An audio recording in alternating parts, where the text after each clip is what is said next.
A'udzubillahi minasyaitonirrajim. Bismillahirrahmanirrahim. Alhamdulillahirabbil alamin wassalatu wassalamu ala sayyidina Muhammad wa ala alihi wa sahbihi ajma'in. Amma ba'd. Allahumma rabbi shrah li sadri wa yassir li amri wa hlul 'uqdatam min lisani yafqahu qawli. Allahumma ya Rahmanu ya Rahim. Allahumma ya Rahmanu ya Rahim. Allahumma ya Rahmanu ya Rahim. Allahumma zidna ilman taziduna bihi minka qurban wa hubban ya Rahman ya Rahim ya Rahman ya Rahim ya Rahman ya Rahim. Kita memasuki pasal kelima dari marhalah pertama kitab Bidayatul Hikmah. Pasal pertama tentang badahati mafhumil wujud, bahwa konsep wujud itu badihi. Yang kita peroleh, konsep ini kita peroleh melalui pengalaman intuitif, pengalaman intuitif yang langsung gitu ya, mengenai kenyataan. Di pasal kedua kita belajar bahwa konsep wujud itu sendiri itu uniform, artinya berlaku dengan satu makna kepada setiap referennya, kepada setiap misdaqnya. Dan di pasal ketiga masih tentang konsep, bahwa konsep wujud itu berbeda dari konsep mahiyah, bahwa ada itu berbeda dari apa gitu ya. Kemudian di pasal keempat masih tampaknya berkenaan dengan konsep wujud, bahwa konsep wujud itu asil, dalam arti bahwa dia mempunyai realitas eksternal. Secara sederhana begitu ya. Kita sudah 3 kali berdiskusi mengenai asolatul wujud ini maksudnya apa, ciri-cirinya apa. Yang ciri-ciri ini saya ekstrak dari term tengah di 4 argumen yang Allamah Tabatabai sebutkan untuk mendukung asolatul wujud. Tapi secara sederhana asolatul wujud itu mengklaim bahwa konsep wujud itu mempunyai realitas eksternal, yang realitas eksternal ini adalah mansya'iyatul asar, adalah sumber dari efek-efek yang kemudian biasanya kita hubungkan dengan mahiyah biasanya ya, efek-efek tersebut. Nah, jadi empat pembahasan ini secara umum yang paling jelas sampai pasal ketiga ya, itu masih ngomong konsep. Oke. Sedangkan di pasal keempat sudah mulai ngomong tentang kenyataan atau realitas wujud itu sendiri. Nah, di pasal kelima ini sekarang klaimnya adalah bahwa fi annal wujuda haqiqatun wahidatun musyakkikatun, bahwa wujud adalah realitas yang satu dan bergradasi. Nah, di sini udah mulai dominan mengenai kenyataan. Ya, jadi pasal pertama sampai ketiga murni tentang konsep, bab keempat atau pasal keempat asolatul wujud, konsep nyambung dengan realitas, berkorespon dengan realitas. Sekarang di pasal kelima ngomong mengenai realitasnya. Meskipun lagi-lagi sebagian syarah seperti syarahnya Syekh Ali Rabbani Qolbegani masih tetap memframe problem ini dalam kerangka korespondensi tetap ya. Tapi Said Kamal eksplisit dalam syarahnya bilang bahwa ini kali ini masalahnya adalah masalah realitas wujud itu sendiri gimana gitu ya. Dan ini kalau di metafisika secara umum ini berkenaan dengan perdebatan yang mendasar ya, apakah realitas itu pada dasarnya satu atau jamak atau dua-duanya, gimana caranya. Tapi kalau dua-duanya, realitas itu satu ataukah jamak. Kalau satu apakah yang nanti disebut sebagai monisme spiritual misalnya ya, realitas sebenarnya satu dan yang rohani aja, yang material ini adalah ilusi misalnya, bisa begitu. Atau bahwa realitas ini ya hanya materi saja, tidak ada yang imaterial, nggak ada yang rohani. Ini nanti yang bisa disebut sebagai materialisme garis keras ya. Ya kalau di filsafat klasik ya seperti atomisme, stoikisme, itu materialis. Nah, ataukah realitas itu realitas ya, kalau di bahasa sini realitas eksistensi itu satu dan sekaligus jamak, tapi gimana caranya? Oke. Nah, kalau secara common sense ya, secara common sense artinya secara indrawi ya jelas ada meja, ada handphone, ada buku. Ini kita bilang bahwa realitas handphone ini bukanlah realitas meja dan bukan realitas buku. Jadi ada kejamakan di sini. Bahwa realitas itu jamak, yang real atau yang ada itu jamak. Secara common sense begitu ya. Dan tampaknya wajar nanti kalau para filsuf peripatetik nanti akan dianggap bahwa mereka berpandangan realitas itu sepenuhnya jamak dan tidak ada kesatuan yang kontinu di antara yang ada. Oke, ya karena memang berangkatnya peripatetisme itu berangkatnya dari common sense.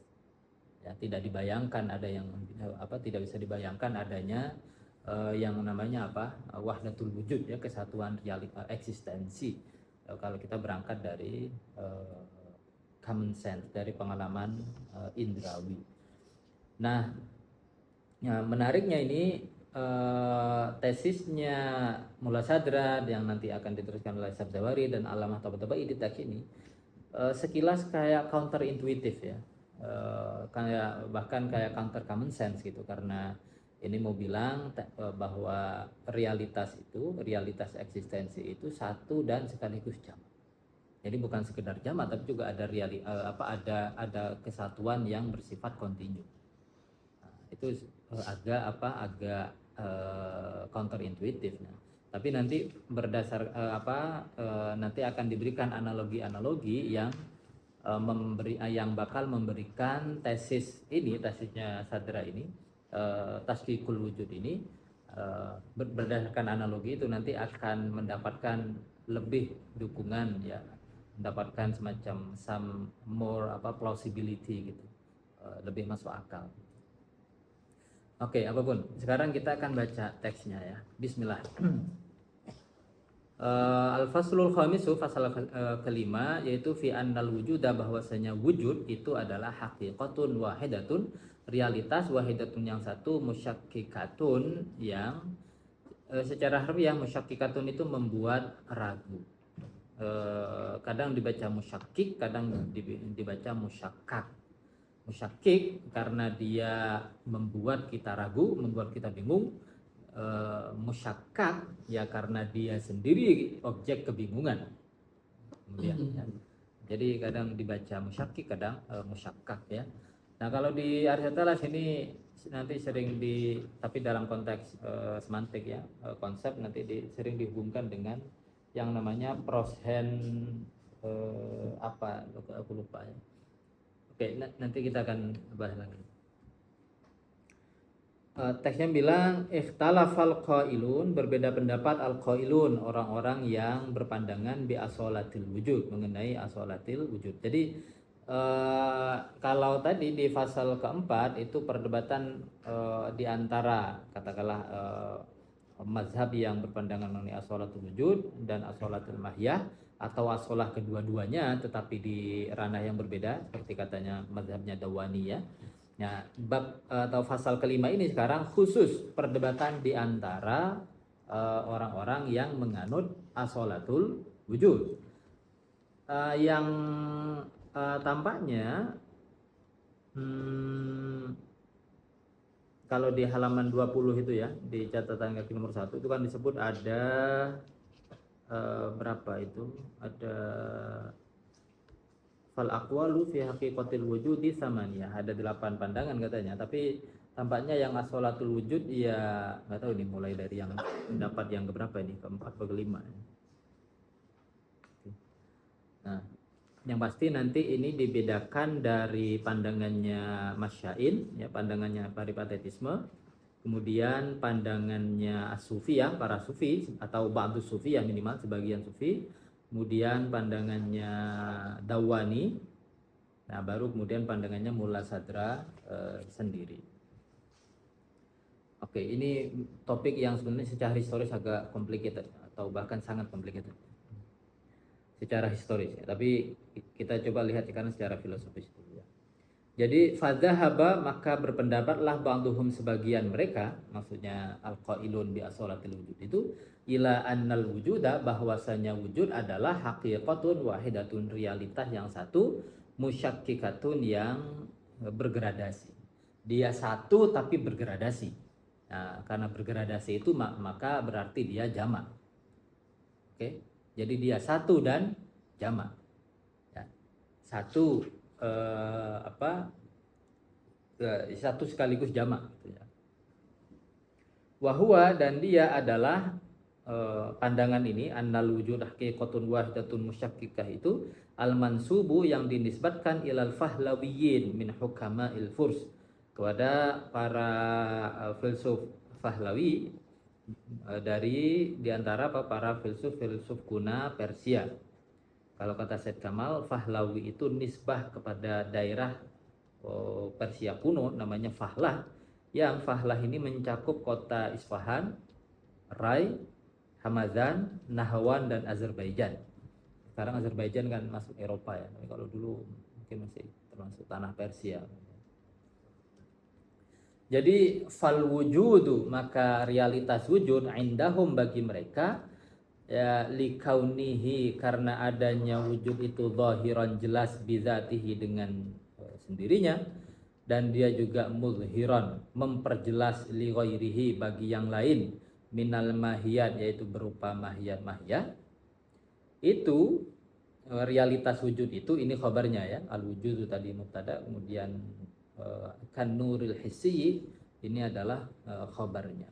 Nah, seperti cahaya yang indrawi, alladzi huwa, yang dia itu zahirun, jelas, bizatihi, dengan sendirinya, mudhirun, memperjelas, li ghairihi, bagi selainnya, minal ajsamil kasifati, berupa benda-benda yang padat gitu ya, lil absori, memperjelas.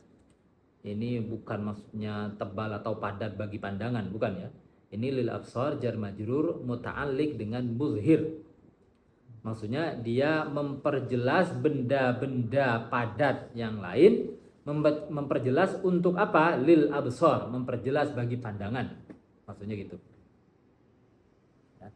Jadi lil absor, jar majrur, muta'alliq dengan muzhirun. Nah, jadi di sini analoginya adalah cahaya. Gimana ceritanya? Ya. Gimana analoginya? Nah, ini dia. Fakama annan nural hissiyah. Sebagaimana cahaya indrawi itu adalah nau'un wahid. Dia adalah satu spesies. Ya, maka wujud juga satu, tapi bukan satu spesies ya, karena di luar wujud nggak ada yang lain. Kalau cahaya itu disebut satu spesies ya karena ya cahaya spesies tersendiri, nanti ya api misalnya spesies tersendiri, dan seterusnya. Haqiqatuhu, realitas dari cahaya adalah annahu zahirun, bahwasanya dia itu zahirun, jelas, bidzatihi, dengan sendirinya, mudhirun li ghairihi, dan memperjelas yang lain. Ini hakikat cahaya. Oke. Nah, Imam Ghazali di Mishkatul Anwar juga membuat semacam fenomenologi ya terhadap cahaya. Ya, berangkat dari definisi. Awalnya dari yang fisik, cahaya fisik yang indrawi ini, kemudian naik ke cahaya yang bisa dibilang cahaya di dalam diri subjek, karena pengetahuan itu, kesadaran kita itu kan jelas dengan sendirinya juga. Kesadaran kita itu kan jelas dengan sendirinya, dan dia memperjelas yang lain. Maksudnya Pak, memampukan kita sadar akan yang lain. Jadi persis kesadaran kita itu juga punya ciri-ciri cahaya sebagaimana di sini. Zahir bidzatihi, muzhir li ghairi. Tanpa kesadaran ya kita nggak sadar terhadap kesadaran kita sendiri, dan kita juga tidak sadar terhadap yang lain. Oke, sebagaimana kalau kita tidur misalnya, dalam satu arti minimal kesadaran indrawi kita itu tidak zahir bidzatihi, dan akhirnya juga tidak mudhir li ghairi. Karena saat kita tidur kita tidak sadar akan bantal, akan bunyi jangkrik kayak apa gitu. Enggak. Oke. Nah, dari situ nanti beliau naik ke akal, ya. Kemudian naik ke apa? Ya ujung-ujungnya nanti naik pada sang cahaya. Ya. Zahir ini bukan cuman berarti kesadaran nanti, tapi juga berarti eksistensi di apa dalam Mishkatul Anwar. Nah sekarang wahadal makna, dan makna ini mutahakkikun, nyata, fi jami'i maratibil asyiati wal azillati. Dia nyata di semua tingkatan ya sinar, wal azillati dan cahaya ya, ala kasratiha, betapapun banyaknya, waktilafiha dan berbeda-bedanya. Mau cahaya matahari, mau cahaya lampu ini, mau cahaya lilin, ya tetap aja dia cahaya. Zahir bidzatihi muzhir li ghairihi itu berlaku semuanya. Mau ke matahari, mau ke lilin berlaku ya. Jadi fannurus syadidu, cahaya yang intens, ia itu syadidun fi nuriyatihi, dia itu intens fi nuriyatihi dalam kecahayaan, allati yusyariku fiha, yang bersekutu fiha di dalamnya. Ha ini balik ke nuriyah. Apa yang bersekutu? An-nurud dha'ifu, cahaya yang lemah. Ya, jadi cahaya matahari itu ya intens dalam cahayanya, cahaya lilin yang lebih lemah juga lemah dalam cahaya itu juga. Oke. Bukan dalam hal yang lain ya. Jadi wan nurud dha'ifu juga ya, cahaya yang lemah itu dhaifun, lemah, fi nuriyatihi dalam kecahayaannya, allati yusyariku fiha, yang bersekutu fiha di dalamnya, dalam an-nuriyah tersebut, an-nurus syadidu, ya cahaya yang intens. Jadi dengan kata lain, yang intens ya cahayanya dalam kasus cahaya matahari, dalam kasus cahaya lilin, yang lemah ya juga cahayanya. Oke. Jadi falaisa syiddatus syadidi minhu, jadi tidaklah intensitasnya cahaya yang intens ya, minhu dari asyadid itu, juz'an muqawwiman, dia bukanlah bagian yang mengonstitusi, bagian yang menyusun. Itu namanya juz'un muqawwim. Kalau di definisi al-insanu hayawanun natiq, jins dan fasal itu namanya juz'un muqawwim namanya. Jadi janus dan diferensia itu juz'un muqawwim. Nah, sekarang di sini mau bilang intensitasnya, intensitas sifat intensitas yang ada pada cahaya matahari itu bukan bagian yang mengonstitusi cahaya. Karena kalau nanti intensitas itu mengkonstitusi, maka nanti lilin tidak berhak disebut cahaya dong. Karena dia lemah, ya enggak? Jadi dia bukan juz'an muqawwiman, bukan bagian yang mengonstitusi, linnuriyati, bagi kecahayaan, sehingga andaikan dia adalah juz'an muqawwiman, ya hatta yakhruja, sehingga keluarlah ad-dha'ifu, cahaya yang lemah, minhu, dari, mestinya bilang minha ya, dari kecahayaan itu. Tapi ya udah bilang an-nur aja. Jadi intensitas itu bukan genus, juga bukan diferensianya cahaya. Oke enggak? Tetapi dia juga wala aradon kharijan, bukan juga dia aksiden eksternal. Ya, anil haqiqati, dari realitas cahaya itu sendiri. Sebagaimana misalnya warna warna rambut misalnya. Ya. Warna rambut ya itu adalah aksiden yang eksternal. Oke. Dia bukan warna itu tidak termasuk di dalam definisi rambut. Dia bukan genusnya, dia bukan diferensianya. Dia adalah aksiden umum aja. Oke, yang bisa ditambahkan nantinya dengan entah melalui proses semir atau melalui stres dan penuaan. Oke. Sehingga kemudian warnanya berubah. Nah itu namanya aradon kharijan, dia aksiden dari luar. Nah intensitasnya cahaya matahari itu bukan ditambahkan dari luar, pun juga lemah. Kelemahan apa tadi, intensitas dan kelemahan juga bukan bagian, ya jelas ya. Kalau yang kuat aja bukan bagian konstitutif dan juga bukan aksiden eksternal, maka kelemahan juga demikian.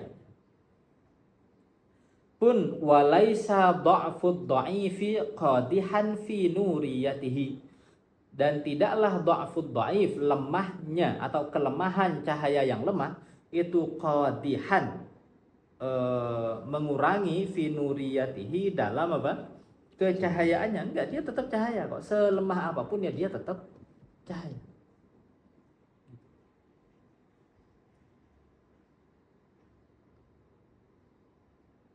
Wala annahu, dan tidaklah pula bahwasanya cahaya yang lemah itu murakkabun, dia tersusun minan nuri, dari cahaya, wa zulmah, dan kegelapan, tidak juga. Kenapa? Likauniha, karena zulmah itu sendiri adalah amron adamian, dia adalah perkara negatif, dia adalah ketidakhadiran cahaya, ketiadaan cahaya. Padahal ya lilin cahaya, dia bukan ketiadaan cahaya yang nyampur dengan itu, enggak. Jadi kegelapan itu dalam satu arti adalah i'tibari, ya. Dia hasil objektifikasi pikiran kita terhadap cahaya, terhadap kurangnya cahaya, terhadap ketidakhadiran cahaya.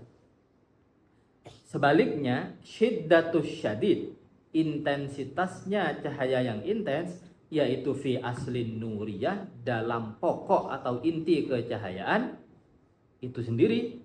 Wa kadza dha'fud dhaif, dan begitu pula kelemahan dari cahaya yang lemah, ya di pokok cahaya itu sendiri, bukan di luar. Ini sebenarnya analogi yang menarik ya, observasi yang menarik terhadap sifat cahaya. Jadi falin nuri, cahaya itu punya ardun arid. Ardun aridun itu bisa dibilang, ya dalam terjemahan kasarnya bisa dibilang dia punya kehadiran yang luas, ya. Vast presence bisa dibilang, ya. Punya kehadiran yang luas bi'atibari maratibihi, dengan mempertimbangkan martabat-martabatnya atau tingkatan-tingkatannya, al-mukhtalifati, yang berbeda-beda, bisyiddati wad du'afi, dengan melihat intensitas dan kelemahan. Ya. Walikulli martabatin, dan setiap martabat, setiap tingkatan juga punya ardun arid, mempunyai ya lagi kehadiran yang luas, ya, bi'atibaril qawabili, dengan mempertimbangkan penerima yang pasif, ya, aspek yang pasif al-mukhtalifati, yang berbeda-beda, minal ajsamil katsifati, berupa benda-benda yang padat.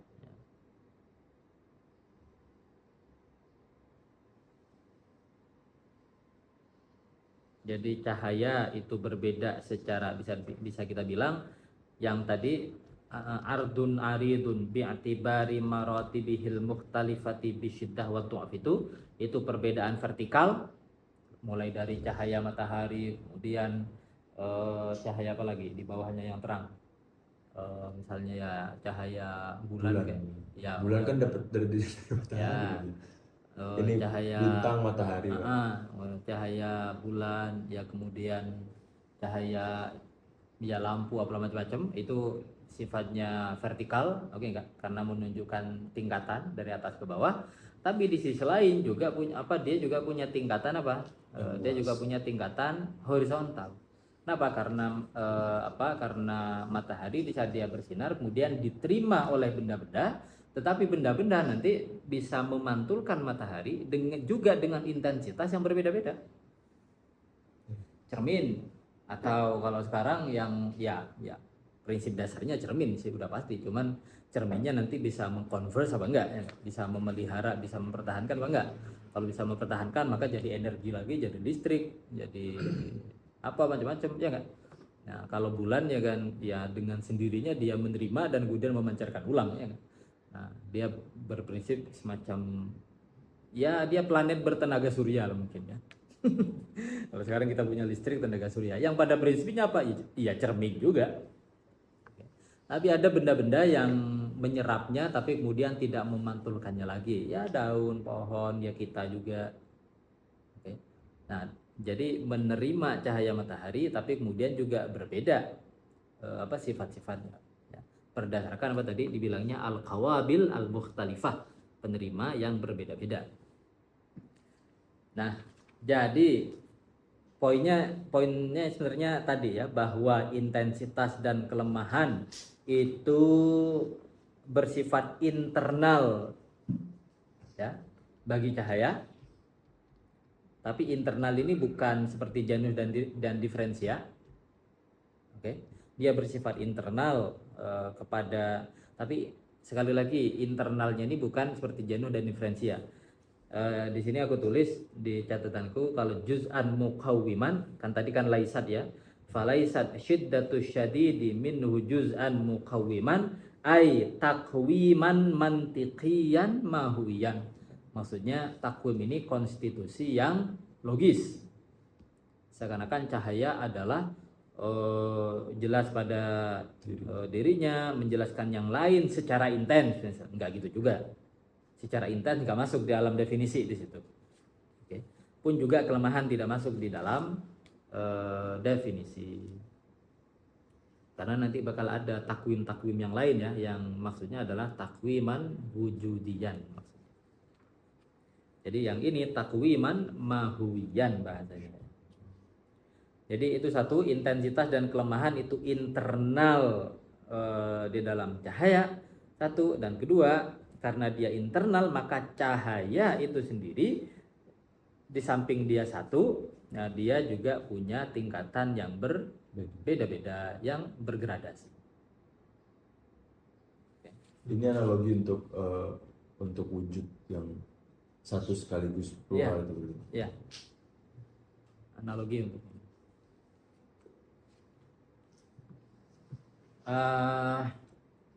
ada analogi-analogi lain ya.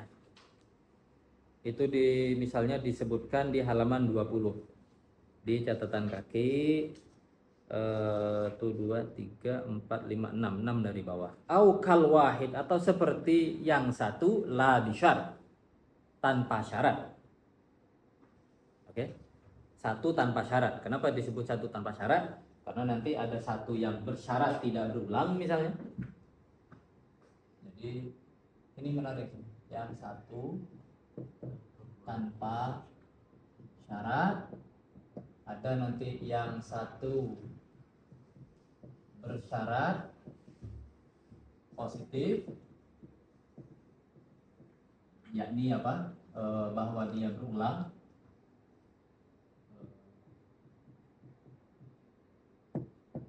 Ini nggak ada di teksnya sini ya. Nah, ini tambahan dari yang ada juga yang satu bersyarat negatif.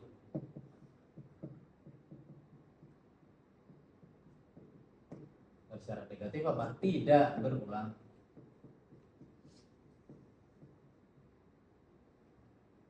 Apa maksudnya? Kalau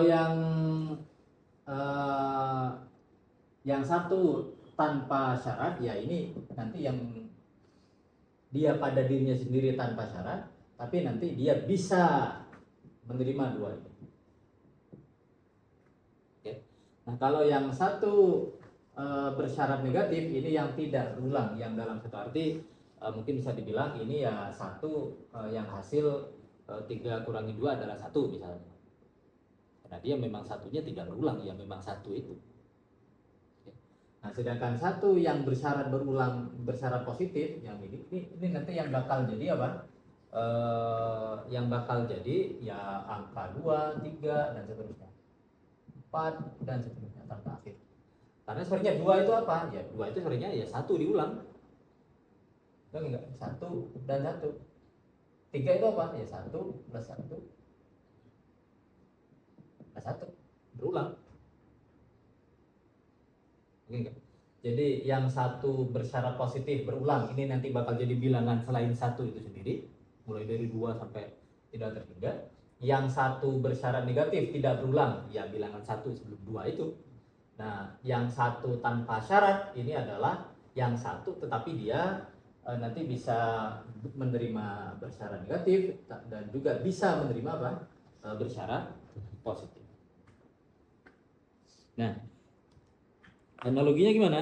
Di sini dibilang au kal wahid, atau seperti yang satu la bisyarat, tanpa syarat. Wa huwa al wahdatu, yaitu kesatuan, al jam'iyah yang sintetik, was, ini aku nggak clear ini, wasi'iyah allati lil adad. Si'iyah apa ya? Jam'iyah sih sintetik, tapi si'iyahnya aku nggak. Si iya ya Pak. Pakai sin ya? Sin kan? Sin. Iya sin. Aku nggak muncul apa ini, loading di, aku bacaan loading, search not found. Akal wahid. Nyari-nyari di pikiran ini apa gitu. Akal wahid. Allati lil adad, yang untuk bilangan. Bayanu dzalika, penjelasannya begini. Annal isna ini, bahwa 2 itu ya wahidun wa wahidun, ya dia 1 dan 1. Ya. Wassalasata, dan 3 adalah apa? Wahidun wa wahidun wa wahidun. Dia adalah 1 dan 1 dan 1, ya kan? Walam yaftariqa illa bil wahid. Keduanya tidaklah berbeda. Yang mereka, maksudnya 2 dan 3 itu tidaklah berbeda illa bil wahid, kecuali dengan 1, ya kan? Ya berbeda 1 aja. Perbedaan tiap angka itu dalam satu ya perbedaan jumlah 1 aja, ya kan? Angka dan sebelumnya gitu. Bedanya 2 dan 3, ya 2 lebih sedikit satunya, ya, yang 3 lebih banyak satunya, dan begitu seterusnya. Kamalam yataqawwama, sebagaimana keduanya juga tidak tersusun, ya, walam yashtarika, dan tidak pula tersekutui illa bil wahid, kecuali juga dengan 1. Ini aspek Pythagorean, ya, analogi. Jadi fal a'dadu, maka bilangan-bilangan itu bijami imaratibiha, dengan semua tingkatannya, al ghairil mutanahiyati, yang tidak terbatas atau indefinite, ya. Itu manazilul wahid. Semuanya itu adalah tingkatan-tingkatan dari yang 1, tapi yang 1 ini apa? La bisyar, 1 yang tanpa syarat. Kalau yang 1 berulang tadi itu udah 1 dengan syarat. Okay. Bal huwa asluha, sebaliknya, atau bahkan huwa, dia al-wahid la bisyar, itu adalah asluha, pokoknya, wa asasuha, dan asasnya, wa adduha, dan pembilangnya, bisa dibilang, atau tempat kembalinya, ya, wa mubdiha, dan yang menciptakannya, wa munfiha, dan yang menegasikannya. Nah, itu analogi dengan yang 1 dan seterusnya. Oke, itu sudah analogi. Sekarang gimana analogi ini diterapkan ke realitas wujud?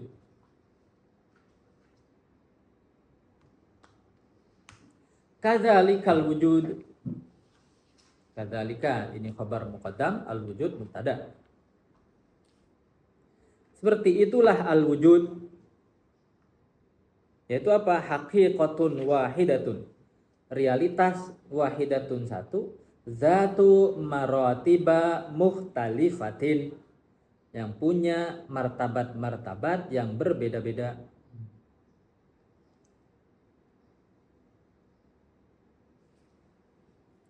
Ini salah satu elemen kunci, ya, dalam pandangan hidup atau dalam metafisika pramodern, bahwa realitas itu bertingkat. Realitas itu bertingkat.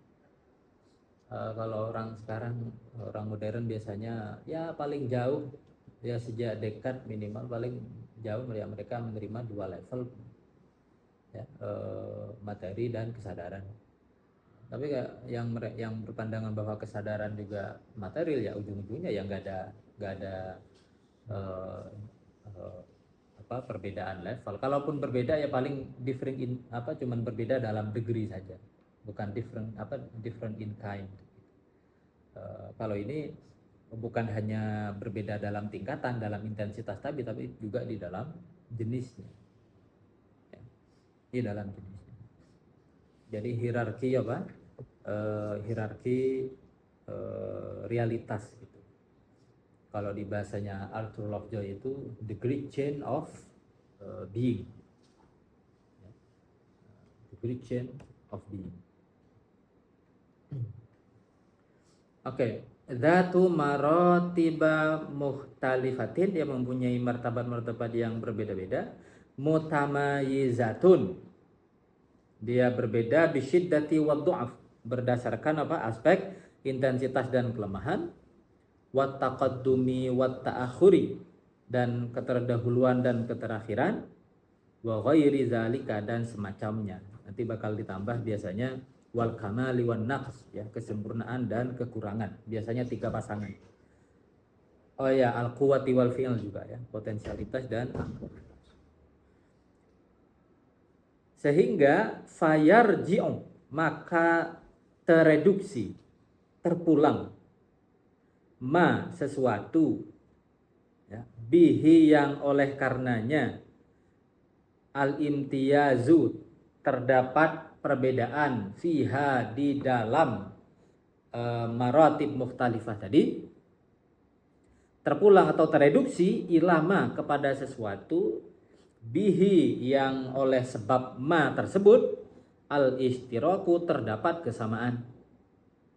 Dengan kata lain, sebab perbedaan identik dengan sebab kesamaan itu sendiri. Oke? Sebab kesamaan itu identik dengan sebab perbedaan itu sendiri. Identik.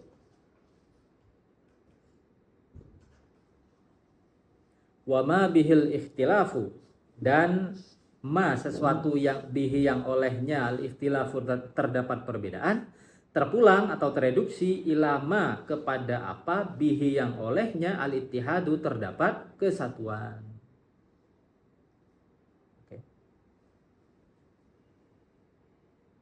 Kalau misalnya antara air dengan botol ini, dia kan ya punya kesamaan dan punya perbedaan, tapi masalahnya adalah apakah kesamaan dan perbedaan itu di aspek yang sama?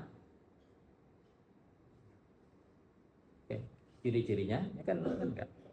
Nah, tapi dalam konteks ini kalau perbedaan tingkatan wujud itu kesamaan dan perbedaannya itu di aspek yang sama, yaitu wujud gitu.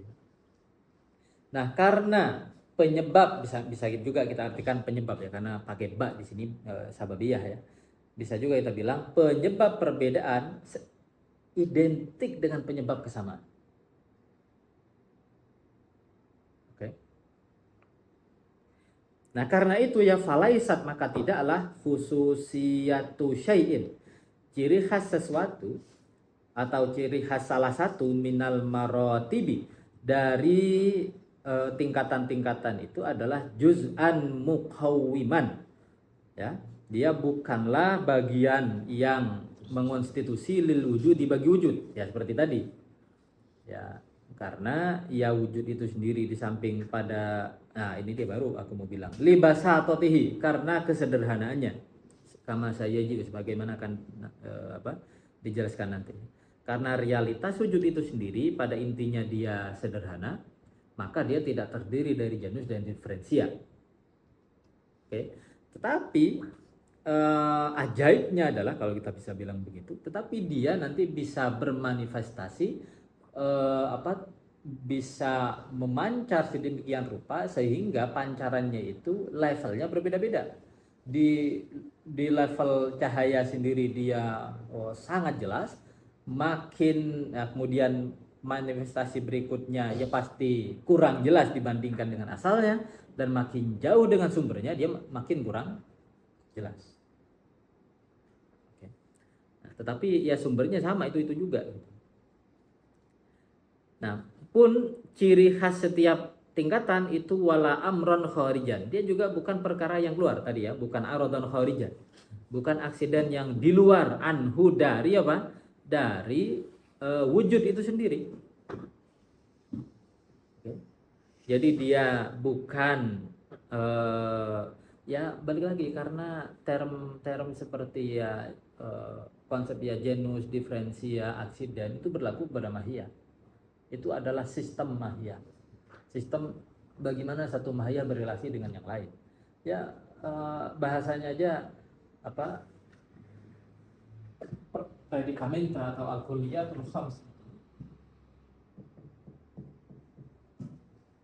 atau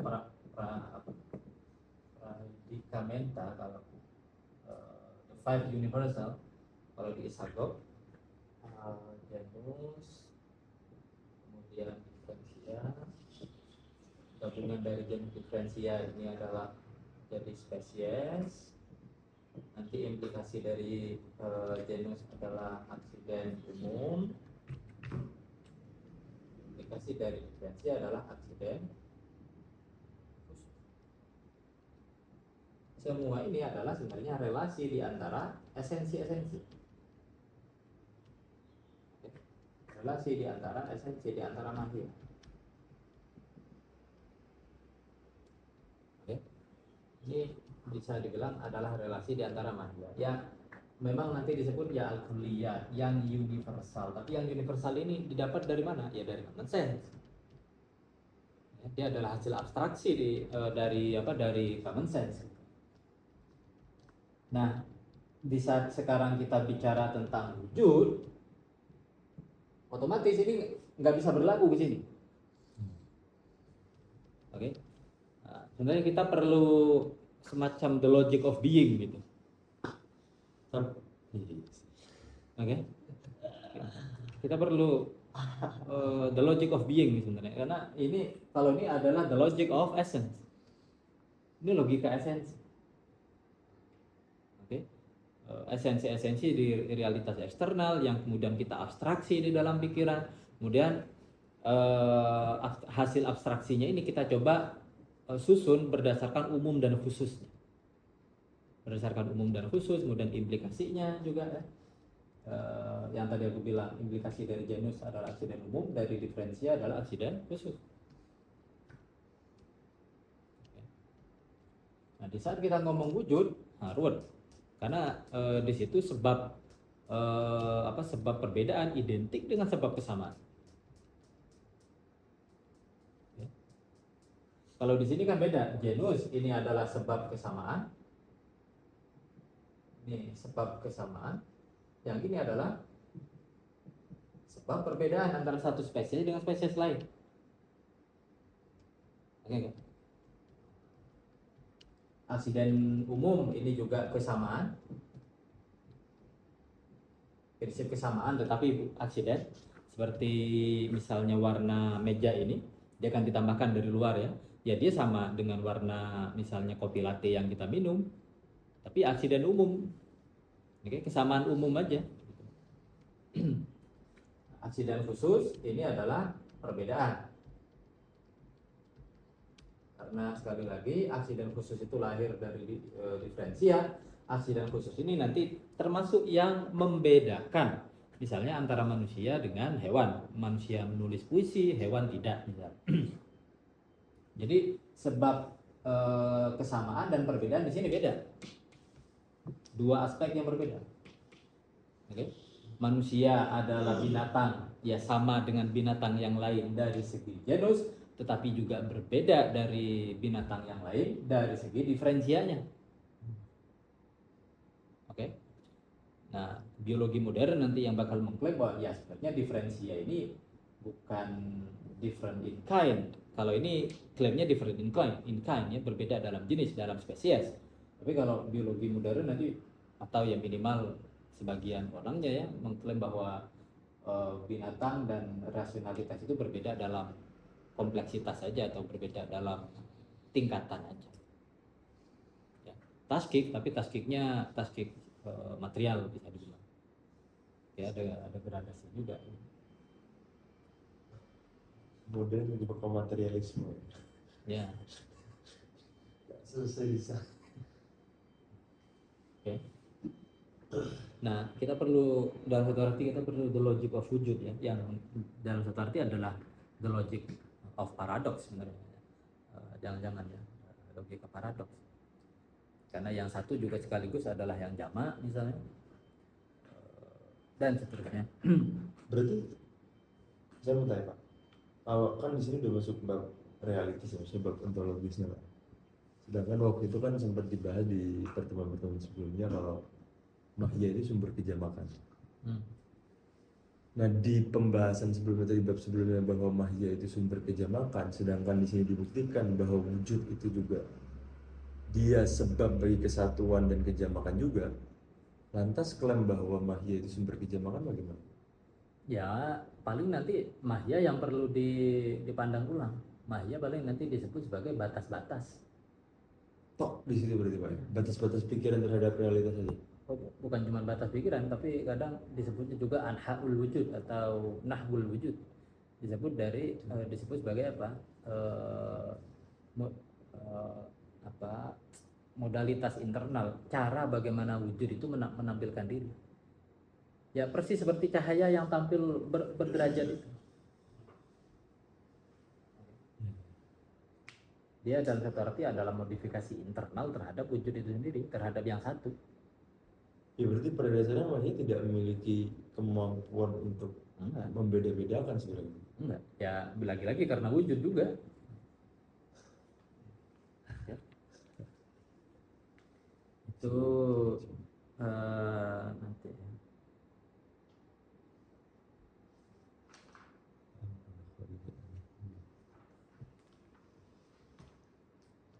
Oke, kita lanjut dulu ya. Kenapa li'anna asalatal wujud? Karena kemendasaran wujud itu tubtilu ma huwa ghairahu. Dia membatalkan, maksudnya kemudian yang membuat yang lain jadi tidak real gitu ya. Membatalkan ma huwa apapun yang dia adalah ghairuhu selain wujud, al khariju yang keluar anhu dari wujud. Berarti mahiyah itu apa? Ya mahiyah adalah di dalam wujud itu sendiri gitu. Mahiyah tidak boleh, ya memang secara konsep dia beda ya, tapi dalam realitas kemudian jangan dibilang bahwa mahiyah itu berbeda dari wujud. Enggak, dia adalah modifikasi internal dari wujud itu sendiri.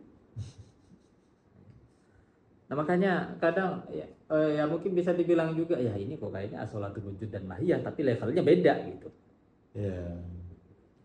Oke. Ya kalau dimaknai begitu ya kadang memang arahnya mau ke situ. Fal wujud wal asil misalnya al maujud bizat yang ada dengan dirinya, wal mahiyatu maujudatun bihi, mahiyah ada melaluinya, melalui wujud misalnya. Jadi balil khususiyatu, bahkan al khususiyah, ciri-ciri khas ya, yang nantinya bakal mengonstitusi mahiyah, janus dan fasl dan seterusnya itu fi kulli martabatin, di setiap tingkatan itu muqawwimatun li nafsil martabah, dia itu mengonstitusi li nafsil martabah, mengonstitusi apa? Tingkatan itu sendiri dan tingkatan itu saja bisa dibilang. Ya.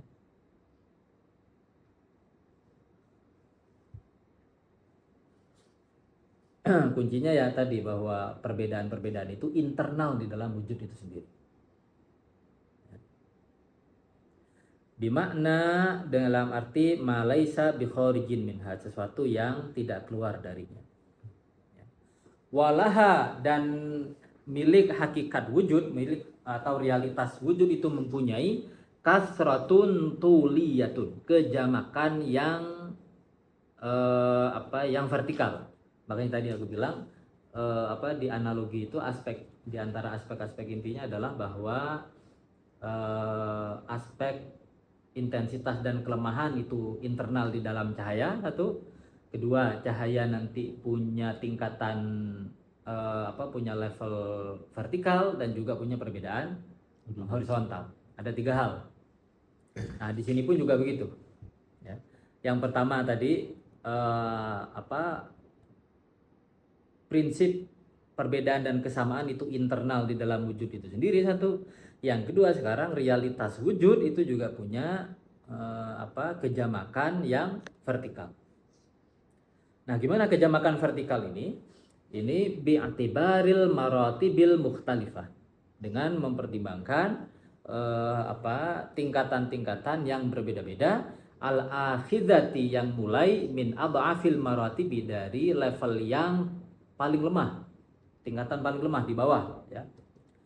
Wahia, dan dia adalah allati la fi'liyata, yang tidak ada aktualitas, ya, fi'liyah, aktualitas lah miliknya, illa adamul fi'liyah, kecuali ketiadaan aktualitas itu sendiri. Nah, wahia al maddatul ula, yang ini adalah materia pertama. Ini level yang terbawah udah. Aktualitasnya apa? Ya bahwa dia tidak aktual, potensi murni. Ya. Al waqi'ati, yang terdapat fi ufukil adam, dalam horizon ketiadaan. Ya. Hampir-hampir tiada udah.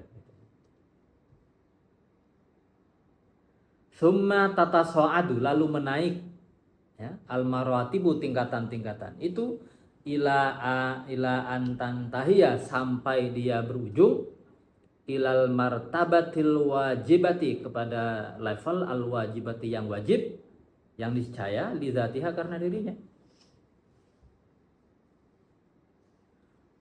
Wahia, dan dia adalah allati la hadda, yang tidak ada batas,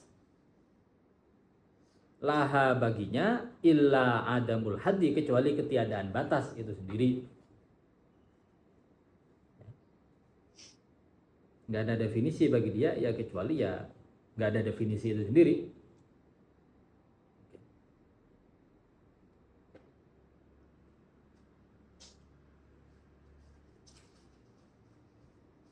Kalau yang lain, zat atau esensi atau mahia yang lain itu kan masih punya definisi, ya, ada batasan, yaitu janus dan diferensia. Kalau sang wajib itu mahianya atau esensinya, ya nggak ada batasan janus dan diferensianya.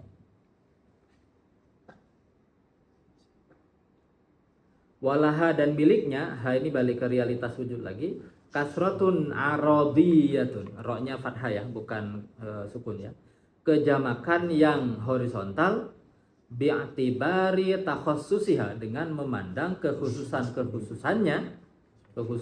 realitas wujud tadi, bil mahiyat, melalui mahiyah al mukhtalifati, yang berbeda-beda, allati hiya, yang dia adalah masarul kasrati, adalah sumber kejamakan. Tapi balik lagi, mahiyah itu internal di dalam wujud.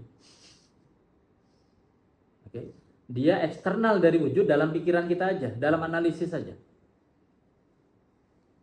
Oke.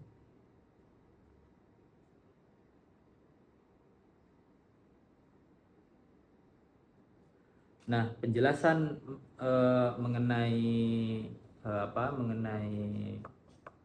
yang kasroh tuliyah, ya, kejamakan yang vertikal, itu nanti di marhalah ke-12 di ujung nanti, ya, halaman 213 sampai 222. Itu penjelasan terkait kasratun tuliyah, mengenai kejamakan vertikal, hierarchy of being, ya, hierarki kenyataan wujud, ya. Ya, secara umum itu ada di atas wajibul wujud, kemudian nanti di sini alam imaterial atau intelek, alam akal, malaikat, dan berarti, kemudian ada barzakh, alam misal, ya, alam imajinal. Nah, kemudian ada alam material. Secara umum ini untuk memudahkan aja sebenarnya, ya. Ini namanya kasratun tuliyah, namanya. Ada material, alam misal, kemudian ada alam material. Yang di atas menjadi sebab bagi yang di bawah. Yang di bawah adalah akibat dari yang di atas. Makin dekat ke sang wajibul wujud, wujudnya makin intens, makin jauh dari sang wajibul wujud, wujudnya itu makin lemah. Ada kegelapan. Ya. Nah, kalau yang kasroh arodiyah, perbedaan yang horizontal, karena ini menjadi masing-masing level ya. Kalau di atas wajibul wujud jelas tidak ada kasroh arodiyah, tidak ada kejamakan horizontal. Kalau ada ya jadi musyrik nanti. Nah, tapi kalau di alami material dalam satu arti ada. Ya, karena malaikat nanti ada banyak spesies-spesies gitu. Di alam misal juga begitu, di alam material juga begitu. Ada kasroh arodiyah.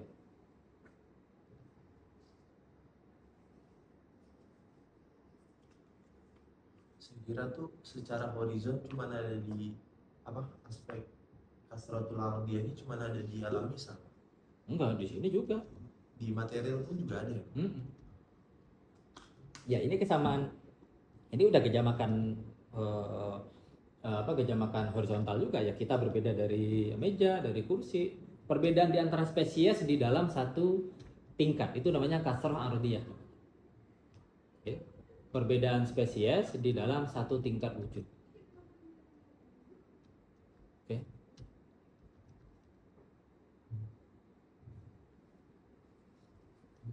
Kalau di Middle Earth misalnya ya kan? Ada manusia, ada hobbit ya kan? Nah, itu perbedaan spesies. Beda spesies nggak ya manusia sama hobbitnya? Kemudian di atasnya ada elf. Elf pun juga berbeda-beda toh, karena ada campuran di antaranya. Ada elf yang bercahaya ya, Galadriel dan seterusnya dan seterusnya.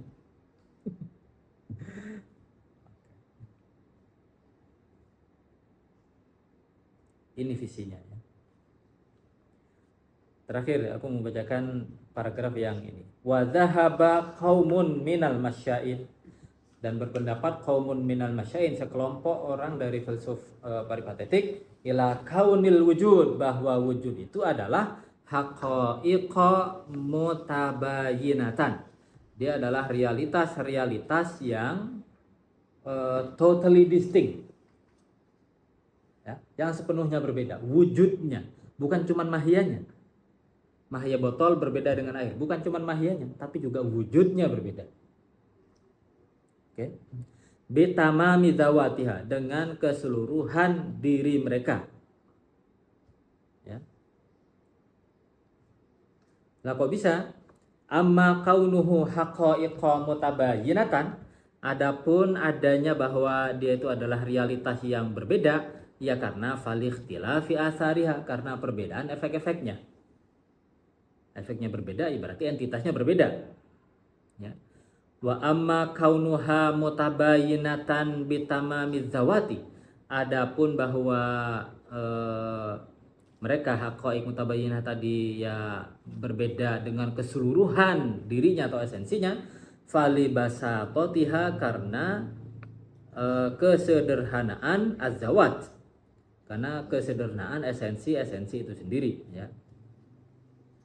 Wa ala hadza, dan seturut pandangan ini, yakunu adalah mafhumul wujud, konsep wujud ya, al mahmuli, yang dipredikasikan alaiha, kepada zawat, kepada mahiyah itu bersifat apa? Arodiyan, bersifat aksidental, khorijan, di luar anha, dari zawat ya, laziman, ya lazim, laha, bagi azawat. Yang ini memang adalah pandangannya Ibn Sina ya. Di awal-awal isyarat atau tambihat dia bilang begitu ya.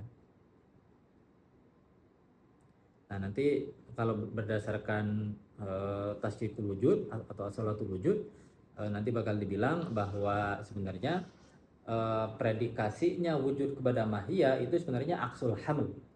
Kalau berdasarkan common sense, berdasarkan pandangan peripatetik, kita bilang handphone ini dia sudah punya esensi yang komplit di dalam dirinya.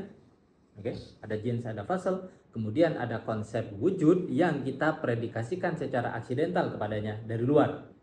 Minimal ini analisis dalam pikiran ya. Kalau dalam kenyataan kan udah ada. Oke. Nah, tapi pikiran kita bikin skenario, oh ada esensi handphone, kemudian wujud dan efek. Nah, tapi deskripsi yang lebih tepat kalau kata tasdikul wujud bukan begitu, bukan handphone itu ada, tapi ada itu menghandphone. Balik lagi karena dia ini adalah modifikasi internal. Oke enggak? Sebagaimana cahaya, kalau misalnya tampil dia mengena ke benda yang berwarna biru, dia akan menampakkan kebiruan di sini. Kalau ke benda yang kuning, dia akan menampakkan kekuningan di sini. Jadi cahaya menguning. Oke? Jadi saya bukan Givari yang ada. Bukan. Ada yang menggivari. Nah, Ada yang menggivari. Yang satu. Iya. Ada yang modifikasi internal dari ada itu sendiri. Makanya agak counterintuitif. Ya, kan? Agak counter common sense gitu. Tapi kalau kita lihat ke analogi cahaya, iya juga sih. Ya. Jadi bahkan kalau balik ke analogi bilangan, bukan bahwa dua itu ada, bukan, tapi satu yang menjadi dua atau tampak menampakkan diri dalam rupa dua, menampakkan diri dalam rupa tiga, dan seterusnya. Ini dinisbatkan, itu tadi tasdikul wujud ya, tapi bahwa realitas wujud itu totally distinct, itu pandangan peripatetik. Nah, ini memang ada basisnya satu kalimat kalau nggak salah di dalam Al-Isyarat wa Tanbihat. Ibn Sina ada kalimat bilang begitu. Falikauniha mutabayyinatan zawat kalau nggak salah. Nah, tapi Sayyid Kamal dia merujuk ke mubahasat. Ya. Di mubahasat beliau menemu paragraf yang tampaknya Ibn Sina tidak berpandangan begitu. Ya. Nah, kata yang dikutip Sayyid Kamal dia bilang begini. Dia mengutip Ibn Sina ya. Innal wujuda fi zawatin mahiyat la yakhtalifu bin nau. Bahwasanya wujud di dalam hal-hal yang bermahiyah itu tidak berbeda melalui spesies. Jadi bukannya wujudnya botol dan wujudnya air itu spesiesnya beda, enggak. Yang berbeda itu adalah mahiyahnya. Wujudnya mah sama. Oke. Wujudnya mah sama. Bal in kana ikhtilafun, kalau ada perbedaan ya fabit ta'akkudi wa tu'af, maka ya melalui intensitas dan kelemahan. Wa inna ma yakhtalifu mahiyatul asya allati tanadul wujuda bin nau. Yang berbeda itu adalah mahiyanya sesuatu yang memperoleh wujud ya melalui spesiesnya. Wa ma fiha minal wujud ghairu mukhtalif bin nau. Tetapi wujudnya sendiri tidak berbeda secara spesies. Fa innal insan, manusia itu yukhaliful faras bin nau. Dia berbeda dengan kuda melalui spesiesnya atau secara spesies ya, melalui karena mahiyanya bukan karena wujudnya. Beliau menemukan paragraf yang kayak gini. Tentu kemudian pertanyaan historisnya adalah gimana kita mendamaikan teks dalam syifa dan teks di dalam mubahasat. Oke. Karena tampaknya ya ini sudah bisa jadi lakuna sih ya, atau menjadi gap ya, kekosongan ini, karena kok tampaknya perbedaannya ini kok ada beda tafsir kayaknya gitu. Ibn Sina ditafsir sebagai sebagai ya kalau di sini tidak mendukung taskik ya, tapi di sisi lain kayak mendukung taskik gitu ya. Ini sudah jadi pertahanan. Meskipun ya kita juga tetap hati-hati bacanya ya. Jangan-jangan problemnya ini juga belum muncul di Ibn Sina jangan. Baik, argumennya kita akan baca pekan depannya. Wal haqqu annahu haqiqatun wahidatun musyakkikah. Ini bakal panjang.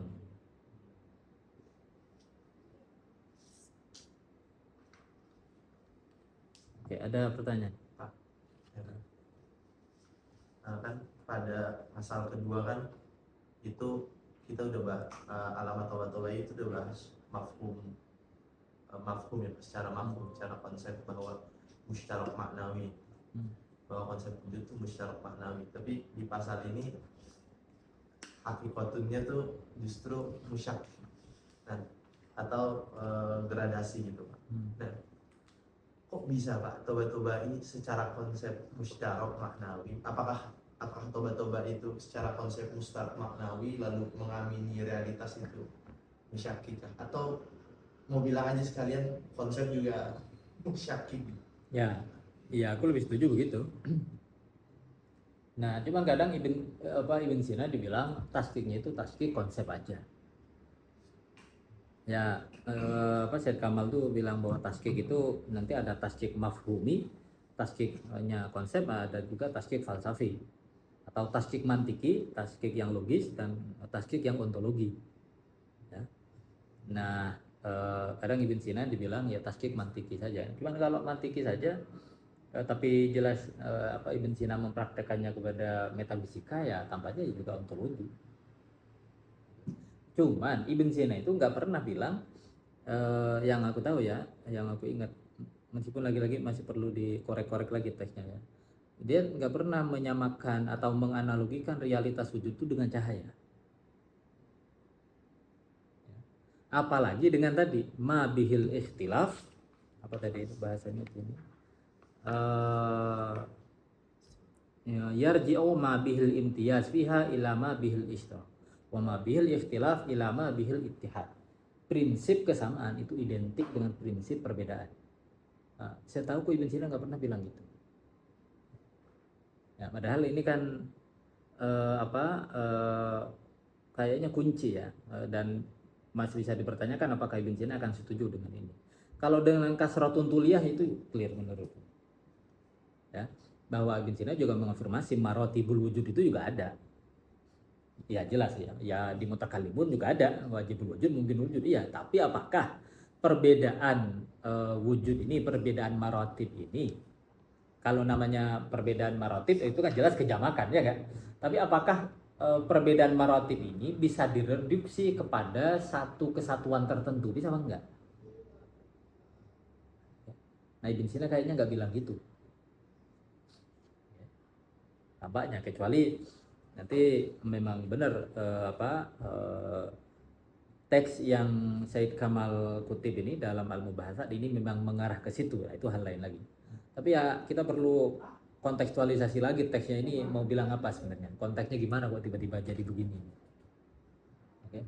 Apakah dengan kata lain Ibn Sina juga mau bilang bahwa wujudnya sang wajibul wujud dengan mumkinul wujud itu tidak berbeda juga secara atau gimana gitu. Okay. The real continuity gitu ada nggak sih? Kalau Ibn Sina kalau alamat al-Tabai dan Sadra, karena dia menggunakan ini cahaya dan apalagi dengan bilangan analogi dengan bilangan, itu kan jelas kontinuitasnya. Bilangan 2 dan 3 itu sebenarnya adalah satu yang berulang gitu aja. Oke. Nah, kalau di Ibn Sina aku nggak tahu apakah ada kontinuitas macam itu. Oke.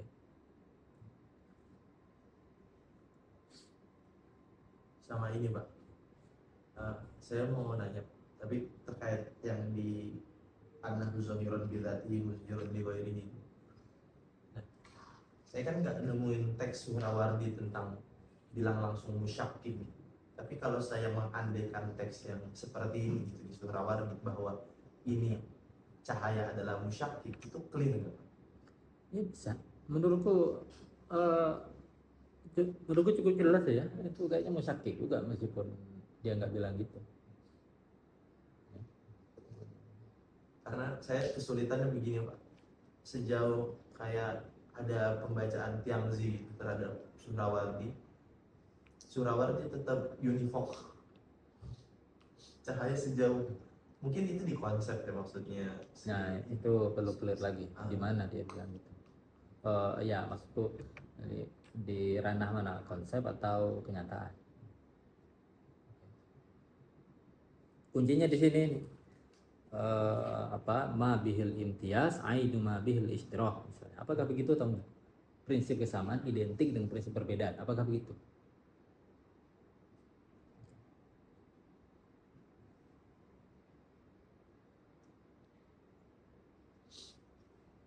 Tapi Pak, kenapa ya Pak?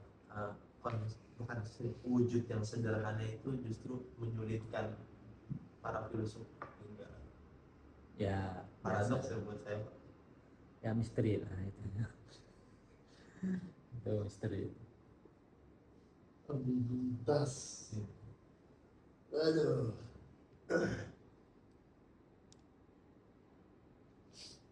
Di awal jelasin pada itu pada Iya.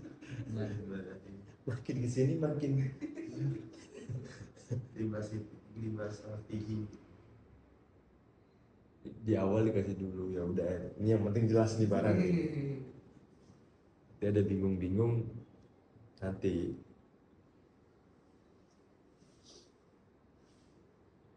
Tapi Ghazali sendiri Pak, bagi Ghazali ngomongin ini nggak Pak? Apa wujud Pak? ontologi wujud dikit sih dia, paling di bab tawakul di Ihya itu wujud yang satu yang nanti bakal dikutip oleh panjang lebar oleh Sadra itu. Ya. Paling di situ dia juga menolak identifikasi bahwa mahiyatul wajib itu ain wujudihi gitu. Bahwa esensi sang niscaya adalah wujudnya identik begitu. Bagi Ghazali tetap beda. Dan kalau dibaca di Nihayatul Hikmah tampaknya juga Sadra mau bilang gitu. Nggak identik. Wujud dengan ininya nggak identik. Di sini pun kayaknya juga sudah ada isyarat ke situ ya. Saat dibilang ila antantah ya ilal martabatil wajibati lidzatiha, sampai ke level martabat yang niscaya lidzatiha. Oke. Yang lidzatiha itu tadi dibilang ada kekhasan yang mengonstitusi setiap level. Al khususiyatu fi kulli martabatin muqawwimatun li nafsil martabah. Ya enggak? Jadi secara konsep kita masih bisa membedakan di dalam Tuhan itu antara zat dan wujud. Nah itu Ibn Sina yang secara kekeh mau bilang, ya itu pengaruh neoplatoniknya ya, bahwa zatul wajib itu, mahiyatul wajib itu dalam suatu arti adalah, atau bahasa dia yang bebas ya, la mahiyatalahu illa wujudu. Dia tidak punya mahiyah kecuali wujud. Memang itu juga ya, kalau sarjana itu kadang debat hal-hal yang kadang cukup clear ya, kadang masalah rumusan aja gitu. Ini apa nih? Ya, ya. Ibn Sina kadang bilang dia tidak punya mahiyah, kadang dia bilang begitu, kadang dia bilang dia tidak punya mahiyah kecuali wujud. Itu kan tapi dari rumusan tuh. Yang mana nih yang benar? Ya enggak? Tapi apa pengaruhnya kayak gitu Pak? Maksudnya apa karena Ibn Sina nggak nulis sendiri, dituliskan oleh asistennya, atau memang gimana Pak? Yang menyebabkan perbedaan rumusan. Iya. Nah itu nggak tahu. Apa moodnya lagi beda gitu kali ya. Iya lagi beda. Oke. Nah, cuman kadang perbedaan rumusan begitu aja di filsafat bisa agak fatal kadang. Maksudku pengaruhnya bisa lumayan radikal. Problem penafsiran kan. Apa seharusnya setiap karya dibangun fondasi pemikiran masing-masing? Apa enggak juga kayak misal karya Sipa yang dibangun fondasinya? Enggak sih. Kan di disertasiku aku ini kan bahwa di teks yang ini dia bilang sang wajib itu tidak punya mahiyah, di teks yang lain tapi masih di dalam kitab yang sama di Ilahiyat dia bilang dia tidak punya mahiyah selain wujud. Okay. Di teks yang sama. Nah makanya kalau aku kemudian lebih memilih enggak mahiyah dia punya mahiyah, tapi aku bilang konsep mahiyah sendiri equivoc. Yang kemudian nanti di belakangan bakal dibilang ada mahiyah bil makna am, ada mahiyah bil makna khas. Oke. Mereka mendamaikannya begitu. Nah, aku bilang ya konsep term mahiyah juga kalau dalam Ibn Sina meski dipahami ekivok. Tuhan punya mahiyah, tetapi mahiyahnya itu tidak terdiri dari jenis dan diferensial. Dalam arti itu. Ya. Ya.